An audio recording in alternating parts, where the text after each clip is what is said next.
Sierra didn't know why she'd agreed to family dinner. Her father sat ramrod straight with a glass of whiskey clenched in one hand and studiously ignored the insignia on the sleeve of her uniform. She ate her peas one by one and only spared him glances when he shifted or sighed. 3 years of this shit, and she still hadn't learned. I talked to Commander Mitchell about the training course I told you about. 2 years of officer training, and then you'll have a command. Say the word, and it's yours. He wasn't using his general voice, which Sierra appreciated, but it also made her want to cry. He'd given up ordering her around. How long would it be before he gave up on her altogether?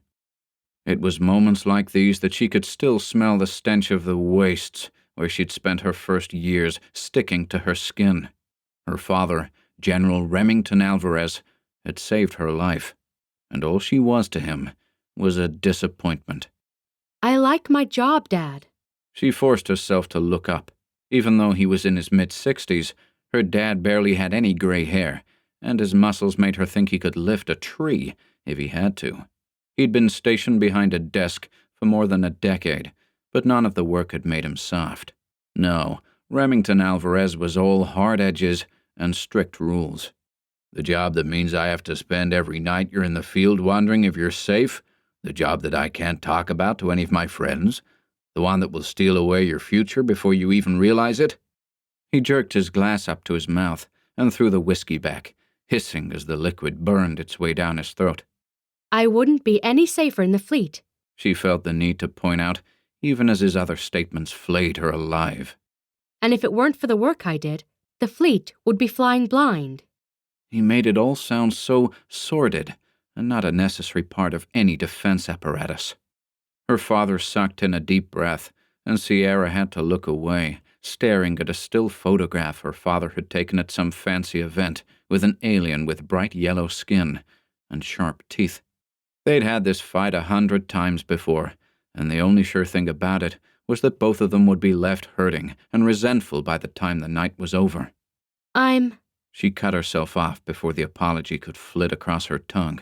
That was the problem. She wasn't sorry. Sneaking behind enemy lines, lying to people, it's not honor. He, too, choked on his words. Sierra still flinched. It's not honorable. Yeah, she'd heard that one plenty of times, too. This had to end now. If they spoke for any longer, it would lead to more months of silence and shitty tempers. She placed her napkin on the table and scooted her chair back. Thanks for dinner. I'll give you a call when I get back, and we can do this again. Emotion lodged in her throat, and she swallowed it, unwilling to break in front of this man. Back? Her father demanded, throwing his own napkin down. Where are you going? A mission. Classified. Dishonorable stuff. You wouldn't want to hear about it anyway.